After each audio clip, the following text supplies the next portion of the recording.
Good morning everyone. BA प्रथम वर्ष के विद्यार्थियों, आज हम हड़प्पा सभ्यता में जो विशिष्ट भवनों के अवशेष मिले हैं, उनका स्थापत्य किस प्रकार का था, उस विषय में हम अध्ययन करेंगे। हड़प्पा सभ्यता में जो विशिष्ट भवन है, विशिष्ट भवन का मतलब कि वो किसी न किसी उद्देश्य से अवश्य बनाए गए होंगे। क्योंकि हमने इस बात का अध्ययन किया था कि हड़प्पा सभ्यता के कोई राइटिंग में हमको एविडेंस नहीं मिले हैं, इसलिए हम ये अनुमान नहीं लगा सकते हैं कि लिखित में उनके बारे में हमें ज़्यादा अध्ययन सामग्री उपलब्ध हमारे को नहीं है। लेकिन जो पुरातात्विक साक्ष्य हैं, उनको देखकर हम इस बात का अनुमान लगा सकते हैं कि उस सभ्यता में कुछ विशिष्ट भवन थे जिनका स्थापत्य आज भी इंजीनियरों के लिए कौतूहल का विषय बना हुआ है। तो इन विशिष्ट भवनों में सबसे पहले मोहनजोदड़ो में हमें स्नानागार प्राप्त हुआ है। मोहनजोदड़ो की ये सबसे महत्वपूर्ण इमारत है। ये 11.39 फीट लंबा, 23 फीट चौड़ा और 8 फीट गहरा है। इस स्नान कुंड की दीवारें बड़ी सुदृढ़ है। इसमें ईंटों की बनाई बड़ी सावधानी एवं कुशलता के साथ की गई है। दीवार के दोनों ओर पकी हुई ईंटों का प्रयोग किया गया है और उनके बीच में कच्ची ईंटों का। कुंड के फर्श पर खड़ी ईंटें लगाई गई है और वे भी भली भांति काट काट कर, जिसके उनके बीच में कम से कम दराज रहे। फर्श और दीवार की जो जुड़ाई है वो जिप्सम से की गई है। मार्शल ने इस बारे में कहा है कि उस समय उपलब्ध निर्माण सामग्री से इससे सुंदर और मजबूत निर्माण की कल्पना करना भी कठिन है। स्नानागार के दक्षिणी पश्चिमी कोने में एक महत्वपूर्ण नाली थी, जिसके द्वारा पानी के निकास की व्यवस्था की गई थी। स्नान कुंड के 3 और बरामदे भी प्राप्त हुए हैं और एक कुआं भी प्राप्त हुआ है, जो अनुमान यह लगाया गया कि स्नानागार के लिए जलापूर्ति इसी कुएं से होती थी। स्नानागार की जो इमारत बनी हुई है, उसके उत्तर में 2 पंक्तियों में छोटे छोटे 8 स्नान कक्ष है और इनमें ऊपर जाने के लिए सीढ़ियों का होना और इनकी दीवारों की अत्यधिक मोटाई इस बात की सूचक है कि ये मकान 2 मंजिल के होते थे। सिंधु सभ्यता में इस विशाल स्नानागार का उपयोग धार्मिक उत्सवों या समारोह के लिए भी प्रयोग किया जाता था। इसके पश्चात हम धोलावीरा में हमको विशाल जलाशय प्राप्त हुआ है। धोलावीरा से 2 विशाल जलाशयों के अवशेष मिले हैं। इनमें से एक बड़ा जलाशय दुर्ग भाग के पश्चिम में बना हुआ है। सतही सर्वेक्षण से यह अनुमान भी लगाया गया है कि इसकी कुल लंबाई उत्तर से दक्षिण की ओर 70 मीटर के लगभग रही होगी। इसके उत्तरी तट की खुदाई से यह स्पष्ट विदित हुआ कि इसकी चौड़ाई 24 मीटर एवं गहराई 7.50 मीटर है। इसके उत्तरी तट से नीचे पेंदे तक उतरने के लिए 31 सीढ़ियां बनी हुई है। इस जलाशय का तटबंधन एवं सीढ़ियों का निर्माण बड़ी कुशलता के साथ पाषाण खंडों से किया गया है। इसके पश्चात जो मुख्य रूप से एक इमारत हमको मिली है, वह है विशाल अन्नागार, यानी अन्न रखने का स्थान। हड़प्पा के गढ़ी जिले में के बाहर उत्तर पश्चिम में अन्नागार के अवशेष मिले हैं। ये ऊंचे चबूतरे पर बना हुआ था और ये जो अन्नागार या भंडागार था, कई खंडों में विभक्त था। इसमें हवा जाने की व्यवस्था भी थी। ये जो अन्नागार मिला है, वह 6 की 2 पंक्तियों में निर्मित किया गया। दोनों पंक्तियों के बीच में चौड़ा एक मार्ग था। प्रत्येक अन्नागार लगभग 50 फीट लंबा और 20 फुट चौड़ा था।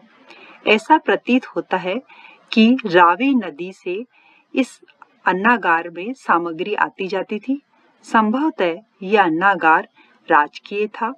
यहाँ राज्य की ओर से अन्नादि का संघ वितरण भी किया जाता था। हड़प्पा के अतिरिक्त हमें मोहनजोदड़ो एवं राखीगढ़ी से भी अन्नागार के अवशेष मिले हैं।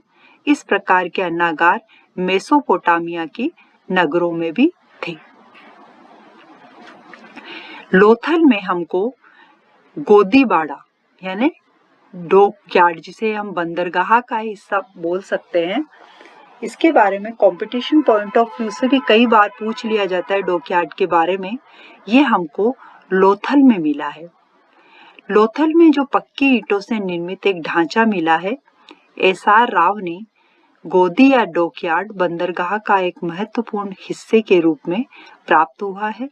इसके भीतर का क्षेत्र समलंबक है और इसका औसत आकार 214 × 36 मीटर है। इसकी वर्तमान गहराई 3.3 मीटर है। एसआर राव ने कहा है कि मूल रूप से इसकी गहराई 4.15 मीटर रही होगी। राव के विवरण के अनुसार इसकी उत्तरी दीवार में 12 मीटर चौड़ा प्रवेश द्वार था, जिससे जहाज आते जाते थे। यह प्रवेश द्वार भोगावा नदी से जुड़ा हुआ था, जिससे गोदी में पानी आता था। दक्षिणी दीवार में 1 मीटर चौड़ी नाली जल निकास के लिए बनी हुई थी। यहाँ पर ईंटों के खांचे भी मिले हैं, जो इस बात के द्योतक है कि यहाँ पर लकड़ी का दरवाजा लगा हुआ था, जिसे आवश्यकता अनुसार उठाया या गिराया जा सकता था। राव का मत है कि लोथल की गोदी फिनिशिया और राम की गोदियों से कहीं अधिक विकसित थी और निश्चय ही अपने ढंग का विश्व में सबसे ये प्राचीन उदाहरण था। लोथल का डॉकयार्ड वर्तमान में विशाखापट्टनम में बने हुए डॉकयार्ड से काफी बड़ा है। इसी प्रकार हमें धोलावीरा में विशाल स्टेडियम मिला है। धोलावीरा से एक विशाल स्टेडियम के प्रमाण भी हमको प्राप्त हुए हैं। ये स्टेडियम धोलावीरा के दुर्ग भाग एवं मध्यम नगर के बीच में बना हुआ है। इसका आकार 283 मीटर पूर्व पश्चिम एवं 45 से 47.50 मीटर उत्तर दक्षिण है। इसकी उत्तरी दीवार एवं समारोह स्थल तक जाने के लिए बने मार्ग के 80 मीटर के क्षेत्र को छोड़कर इसके चारों ओर दर्शकों के बैठने के लिए सोपान भी बने हुए हैं। समारोह स्थल लगभग 12 मीटर चौड़ा है और ये दुर्ग की रक्षा प्राचीर से जुड़ा हुआ है। समारोह स्थल पर चढ़ने के लिए 3 या 4 सोपानों की सीढ़ियां बनी हुई थी। समारोह स्थल तक जाने के लिए एक औपचारिक मार्ग भी बना हुआ है। गुजरात में जूनीकरण नामक स्थल से 2003-04 में किए गए उत्खनन के दौरान हड़प्पा काल में 2 स्टेडियम हमें प्राप्त हुए हैं। लोथल एवं चन्हूदड़ों में हमें मनके बनाने यानी बीड्स बनाने का कारखाना भी प्राप्त हुआ है। लोथल के दुर्ग भाग के पश्चिम में एक इमारत मिली है, जिसमें विशाल आकार के 11 कमरे, मध्य में एक बड़ा आंगन और चबूतरे मिले हैं। साथ ही रक्षक का कमरा और भंडार का कक्ष भी है। 2 मिट्टी के बर्तनों में बहुमूल्य पत्थरों के अर्धनिर्मित मनके मिले और 2 बर्तनों में कच्चा माल भी मिला है। लगभग 600 अधिक मनके उत्पादन की विभिन्न अवस्थाओं में इन पात्रों से प्राप्त हुए हैं। ये भवन मनके बनाने वालों की एक बड़ी कर्मशाला भी जान पड़ती है, कारखाना जिसे हम कहते हैं, जहाँ केंद्रीय का आंगन या चबूतरों पर मणिकार एक साथ बैठकर मनकों का निर्माण करते थे और पास के ही कमरों में वे रहते थे। तो ये हमने अध्ययन किया कि जैसे मोहनजोदड़ो, हड़प्पा, लोथल और चन्हूदड़ो, यहाँ पर जो एक विशिष्ट भवन मिले हैं, वो एक तरह से हड़प्पा के लिए सभ्यता की एक पहचान है और उस पहचान को आज भी उदाहरण के रूप में प्रस्तुत किया जाता है।